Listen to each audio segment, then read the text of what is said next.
శతమానం భవతి శతాయ పురుషేంద్రియాయుష్యేంద్రియే ప్రతిష్టతే. మహాదేవతానుగ్రహ ప్రాప్తిరస్తు. దేవతా కులదేవత గ్రామ దేవతానుగ్రహ ప్రాప్తిరస్తు. శతమానం భవతి శతాయ పురుషేంద్రియాయుష్యేంద్రియే ప్రతిష్టతే. ఓం రాజాధిరాజ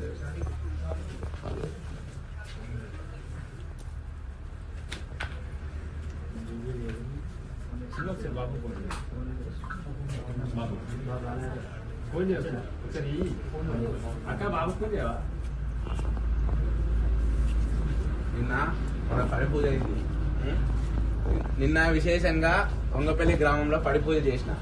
ప్రశాంత్ ఎప్పుడు ఎక్కడున్నా ఖచ్చితంగా వస్తాడు నా దగ్గరికి. ఎప్పుడు ఇట్లా నేను రాను అని అనడు. కానీ నిన్న మాత్రం అన్న దూరం దూరం ఊర్ల నుంచి వచ్చిరన్న, నా గురించి ఫోటోలు దిగుతారన్న. పాపం వాళ్ళు చాలా ఇబ్బంది పడుకుంటూ వచ్చిర్రు. ఇంటి మూడు గంటలు గంటలు నిలబడుతురన్న, చాలా ఇబ్బంది అవుతుంది. జర ఒక్కరోజు నాకు క్షమించన్నా, ఏమనుకోకన్నా అన్నారు. మనం ఎప్పుడైనా కలుసుకుంటామన్నా, కానీ వాళ్ళు ఎప్పుడు పడితే అప్పుడు రాలేదు కన్నా, పాపం అన్నా అని అంటే సరేలే నువ్వేం టెన్షన్ పడకు, పడి పూజ అయిపోయినా సరే నేను నీ ఇంటికి వచ్చానా, నేను నీ దగ్గరికి వస్తా, నీకు నేను చేసి అక్కడ స్వామివారికి ఏది తెచ్చినా నీకు అది తెచ్చిచ్చి నేను వెళ్ళిపోతా అని చెప్పిన. అని ఇందాక వస్తున్నా. నేను వస్తున్నప్పుడు వీడియోలు ఎట్లా పోర్ట్రేట్ చేస్తున్నానంటే పరారీలో ఉన్నాడు, ఎక్కడెక్కడికి వెళ్ళిరు అని వీడియోలు వచ్చింది. అది కరెక్ట్ కాదు కదా. నేను ఇప్పుడు నేను ఇట్టే వచ్చి చూస్తాను మరి ప్రశాంత్ ఇక్కడే ఉన్నాడు కదా. ఫోన్ చేస్తేనే మరి రమ్మన్నాడు, పరారీలో అని వీడియోలో ఉంది. అదే ఏంది నేను ఫోన్ చేసిన, ఎక్కడున్నావు ప్రశాంత్, వీడియోలు ఇట్లా వస్తున్నాయి అంటే, అన్న నేనేడిపోతా అన్న, నేను ఇంట్లోనే ఉన్నా అన్న అంటే, నిజం చెప్పు కరెక్ట్ చెప్పి నేను వస్తున్నా ఇవన్నీ తీసుకొని అంటే, నువ్వు రా అన్న అని చెప్పి అనగానే స్విచ్ ఆఫ్ ఉన్నా తమ్మిని ఫోన్ చేసి గన్ను ఫ్రెండ్ ఫోన్ చేసి నాకు ఇచ్చే మాట్లాడి మీరు అందరూ ఇక్కడనే ఉన్నారు, మీరు అందరూ చూస్తున్నారు. మీ అందరి ముంగటనే నిన్ననే నా పడి పూజ అయిపోయింది. అనుగ్రహం వల్ల ప్రశాంత్ మంచిగా ఉన్నాడు, ఇక్కడనే ఉన్నాడు. మీరు అందరు చూస్తారు, ఉన్నారా లేరా? ఇది ఇల్లే కదా, ప్రశాంత్ వాళ్ళు ఇల్లే కదా. ఇన్ని వీడియోలలో చూసారు, ప్రశాంత్ ఇల్లే కదా, వాళ్ళ మమ్మే కదా. మరి ఎక్కడెక్కడ ఉన్నారని వీడియోలలో పెట్టడం అది కరెక్టా? తప్పు కదా. నాకు అట్లా అనిపించింది, నాకే బాధ అనిపించింది. నేను వస్తున్నాగని చెప్పి నేను వెంబడే వచ్చేసిన. ఇంట్లోనే ఉన్నాడు కదా ఇప్పుడైతే. మీరు అందరు చూస్తుర్రు, ఏది నిజమో ఏది అబద్ధమో ఇట్లా మీకు తెలుసు. ఏదో ఒక విధంగా పోతుంది కదా అని ఆ విధంగా వెళ్ళిపోవద్దు. మీరు నిజాన్ని చూస్తున్నారు, నిజాన్ని నమ్మండి అంతే. ఓం శతమానం భవతి శతాయ పురుష. స్వామి అనుగ్రహంతో నువ్వు ఎప్పుడు కూడా మంచిగా చల్లగా ఉంటావు, నీకు ఏ ఆపద రాదు. ఎవరో ఏదో అన్నా నువ్వు టెన్షన్ పడకు. నువ్వు వీడున్నవాడిని మా కళ్ళతోటి ఇంతమంది ఇప్పుడు మేము స్వాములు అయితే అబద్ధం మాట్లాడు కదా. స్వాములు మనం ఎక్కడున్నాడు ప్రశాంత్? ఇంటి దగ్గర ఉన్నాం కదా. అందరు చెప్పండి ఎక్కడున్నాడు ప్రశాంత్? ఇంటికన్నా ఉన్నారు కదా. ఏదో వీడియోలు వస్తున్నాయి కానీ మీరు ఆ విధంగా చూడకండి. వచ్చిన డబ్బులు వచ్చినాయి, ఎటో పోయిండు అటో పోయిండు, అది తప్పు. మీరు అనుకునేది చాలా తప్పు అది. ఎందుకంటే మేము వచ్చినాం, ఇంటికాడికి వచ్చినాం. ఇప్పుడు నేనైతే ప్రశాంత్ ఎక్కడ ఉన్నా నాకైతే తెలియదు కదా. ఇప్పుడు ఇంటికాడ ఉన్నా అని చెప్పి అన్న నేను ఉన్నా అన్నందుకే కదా నేను వచ్చింది. మీరు ఏదున్నా నిజాన్ని నమ్మండి, అబద్ధాన్ని కాదు. నిజం ఏది ఉంటే దాన్ని మాత్రమే నమ్మండి. చూడండి కళ్ళ ముంగటనే ఉన్నాడు. ఎవరో ఏదో చెప్పారని ఏదో పట్టుకొని అదే లైన్లో పట్టుకొని పోతే అది తప్పు. అది ఒక్కటే మనవి. మీరు దయచేసి చూడండి, ప్రశాంత్ ఇక్కడే ఉన్నారు, వాళ్ళ మమ్మీ ఇక్కడే ఉన్నారు, వాళ్ళ నాన్నకి ఇట్లా డాక్టర్ ఏదో ప్రాబ్లం ఉందంటే గజ్వేల్కి వెళ్ళి వస్తుండు వాళ్ళ నాన్నకి ఇట్లా. అందరికి ఇట్లా నిజాన్ని మాత్రం నమ్మండి. ఉన్నా ఇగో స్వామి నాకు అప్పటి నుంచే తెలుసు, రమ్మంటే ఇట్లా నేను పోలే. స్వామి ఇగో మీరే చూస్తున్నారు, ఇది తీసుకొచ్చి ఇచ్చిండు. అన్న స్వామికి అయితే ఎప్పుడు పిలిచినా పోయేటోని, నేను నిన్న పోలే. అన్నకి ఇది పరిస్థితి అని చెప్పిన, అన్ననే నా దగ్గరకు వచ్చి తీసుకొచ్చిండు. అమ్మమ్మ పక్క పొంటే ఉంది, నా ట్రాక్టర్ మళ్ళీ ఖరాబ్ అయితే బాబు గజ్జలు చేయించుకోవడానికి వెళ్ళి నేను నేనెందుకు పోతా? మీరు ఒకసారి ఆలోచించండి. అన్నీ ఏదేదో పెడుతురంట, అవి కాదు. నేను ఏడికి పోను, నేనేం తప్పు చేయలే. ఎవరన్నా నా విషయంలో నేను వీడియో ఇవ్వలేదు అని కావాలని చెప్తారు. దీని వెనుక ఒక 3-4 ఉన్నారు. వీళ్ళైతే వాళ్ళ ఫోటోలు ఇట్లా పెడతాను. నాకేమన్నా అయినా వాళ్ళే బాధ్యత. వాళ్ళ ఫోటోలు ఇట్లా పెడతాను. నేను ఒక 4-5 ఉన్నారు, ఆ వీడియో ఇట్లా నేను పెడతా. ఏమన్నా నాకైతే మీ మీడియా నుంచి వాళ్ళ 4-5 ఆ మీడియాల పేరు అది నేను ఇట్లా చెప్తా. వాళ్ళు నన్ను తప్పుగా పోర్ట్రేట్ చేస్తారు. వాళ్ళు మీ ఫోటోలు ఇట్లా పెడతా. మీరు ఇట్లా చూడాలి, ప్రజలందరూ చూస్తారు. నేనేమిడికి పోలే, నేను ఈయనే ఉన్నా. మీ అందరికీ చెప్తున్నా, నేను ఈయనే ఉన్నా, ఏడికి పోలే. నేను ఈయనే ఉంటా, ఇంటికాడనే ఉంటా. చెప్తున్నా, నేను ఏడిపోనన్నా, నేను ఏడిపోతా అన్న. మీరు ఎవరో తప్పుగా అన్నారు. మీరు వచ్చిరా, మీకేం చెప్పినా చెప్పన్నా. నిన్న మీరున్నారు, నీకేం చెప్పినా? నిన్న ఏడున్నా నేను? ఇప్పుడు ఏడున్నా? మొన్న వచ్చినప్పుడు ఏడున్నా? ఫోన్ సమాచారం తెలుసుకుంటే బయటకు వెళ్ళిన మిత్రులతో అని చెప్పి సమాచారం ఉంది. నేను మీరే ఇగో ఇప్పుడు సాములు మాట్లాడుతున్నారు. నేను ఏడిగోలే, అసలు నేనెందుకు పోతా? నేనేం తప్పు చేసిన?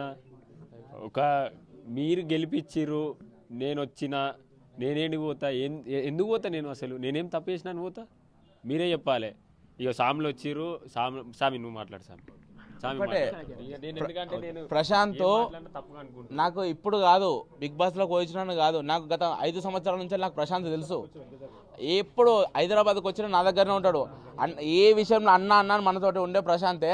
అట్లాంటి నేను నా పడిపూజ, నేను ఫస్ట్ టైం కన్యాసామి మాలేసిన ఫస్ట్ టైం నేను పడిపూజ చేస్తే రాకుండా ఉంటాడా? అట్లాంటి బాధపడ్డాడు, మస్తు బాధపడ్డాడు. అన్న నేను వద్దామనుకున్నా, బయట జనాలు ఉన్నారు, వాళ్ళు ఫోటోలు అడుగుతున్నా, దూరం నుంచి వచ్చారు వాళ్ళకి ఫోటోలు లేకుండా నీ దగ్గర రావాలా, నువ్వు రమ్మంటే వస్తానా అని చెప్పాను అన్నాడు. కానీ అంతగానం దూరం నుంచి వచ్చినప్పుడు ఆయన నన్ను ఇష్టపెట్టి ఎట్లా వస్తాడు?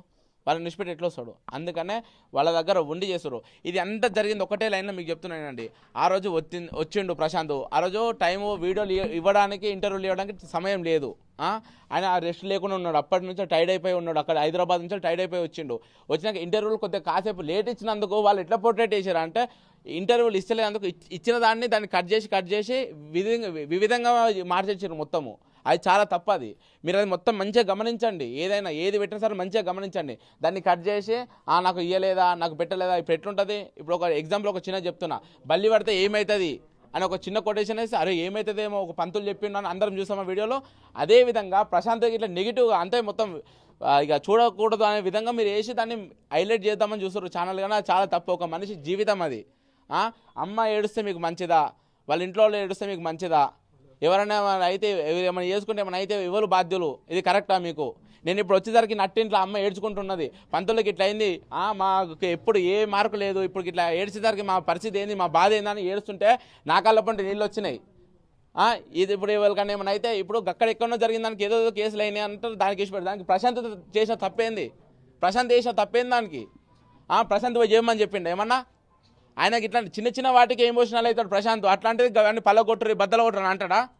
ఆయన పోవాలనుకుంటే ఆయన ఇప్పుడు ఒక్క మాట, ఇప్పుడు ఇంతమంది కొన్ని లక్షల కోట్ల మంది ఫ్యాన్స్ ఉన్నారు, ఆయన ఒక్క మాట వాళ్ళ మీద దాడి అయిపోరంటే ఎంతసేపు? ఒక్క వీడియో లైవ్ పెడితే కొన్ని కోట్ల మంది చూస్తారు. కోట్ల మందిలో ఒక 100 మంది 50 మంది దాడి చేయలేరా? కానీ అవన్నీ వద్దు, అన్న ప్రశాంతంగా కావాలి, అంత మంచిగా ఉండాలి, అంత మన వాళ్ళు, మన కోసం వచ్చిన వాళ్ళు, ఎవరిని ఇబ్బంది పెడద్దు, ఎవరిని బాధపడద్దు అని ఆయన కష్టంతో ఇక్కడ ఉండి. మీరు అస్సలు ముచ్చట ఒకటి చెప్తున్నానండి, 4 రోజుల నుంచి నిద్ర లేదు ఆయనకి. ఆయన కళ్ళు చూస్తే మీకు అర్థమవుతుంది. ఇప్పటి వరకు అన్నం లేదు, స్నానం లేదు, నిద్ర లేదు, జపం లేదు, తపం లేదు. అందరు వస్తారు, ఎవరిని మనం బాధ పెట్టొద్దు. బెంగళూరు అంట, కర్ణాటక అంట, మహారాష్ట్ర అంట, ఇక్కడిది ఎక్కడెక్కడి నుంచో వచ్చిన వారిని ఇబ్బంది పడొద్దు అని చెప్పి ఆయన ఎంత బాధపడ్డాడో నాకు తెలుసు.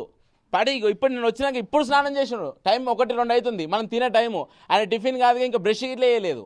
ఎందుకంటే అన్న బాధపడతారు, వాళ్ళని వస్తే ఫోటోలు దిగుతారు ఏమో, మళ్ళీ వాళ్ళకి ఎందుకో ఇబ్బంది పెట్టాలని బాధపడ్డాడు. ఆయన మన గురించి ఆలోచిస్తారు, మనమేమో ఏదో వీడియోని చూసి మనం వేరే తిరిగి మాత్రం ఎప్పుడు కావద్దు, అది చాలా తప్పు.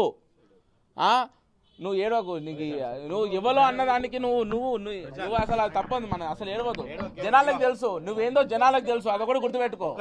కోసం అమౌంట్ వస్తుందని దాని గురించి ఇప్పుడు రైతు మంచోడు అది అన్నదే చూస్తుర్రు, ఇట్లా వ్యతిరేకంగా పెడితే ఇంకెక్కువ అవుతాయి అనే ఆలోచనతో పెడుతుర్రు. అది మీకు కరెక్ట్ ఏమో, కానీ ఒక జీవితం ఇక్కడ. ఇప్పుడు మీరు అట్లాంటి వీడియోలు చూసేసరికి మనసుకి ఏదో దెబ్బ పడుతుంది. దెబ్బ పడి అది చేసుకుంటే దానికి బాధ్యులు ఎవరు మరి? ఇప్పుడు నేను వస్తున్నా అనొద్దు, నట్టింట్లో ఉన్నాను నేను, అమ్మ కళ్ళపంటి నీళ్ళు వచ్చినాయి, అక్క కళ్ళపంటి నీళ్ళు వచ్చినాయి, అందరు ఏడుస్తున్నారు. ఎంత బాధపడుతున్నట్టే నేను నా కళ్ళకి నీళ్ళు వచ్చినాయి. నువ్వు బాధపడకు టెన్షన్ పడకు. ఇది ఇప్పటికి మాత్రం ఇది కరెక్ట్ కాదు. నా కొడుకు ఎప్పుడైనా కష్టం ఉండవు, ఇప్పుడు కూడా కష్టమే వచ్చింది. ఎప్పుడు ఆనందం ఉంది. ఏదో బిగ్ బాస్ ఉన్నప్పటి నుంచే మనకి జర హ్యాపీగా ఉన్నాడు. అంటే ఇంటి దగ్గరకు వచ్చి నుంచి ఏదో ఒకటి చేసుకుంటాం.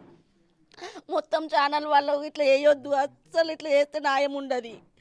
ఇట్లా కొడుకు చిన్నప్పటి నుంచి కష్టపడుతూనే ఉన్నాడు, ఇంకా కష్టంలో ఉండాలంటే మంచిగా ఉండదు. మరిన్ని వీడియోస్ కోసం ఛానల్ ని సబ్స్క్రైబ్ చేయండి, లేటెస్ట్ అప్డేట్స్ కోసం వాట్సాప్ ఛానల్ ని ఫాలో చేయండి, అండ్ లింక్ డిస్క్రిప్షన్ లో ఉంది.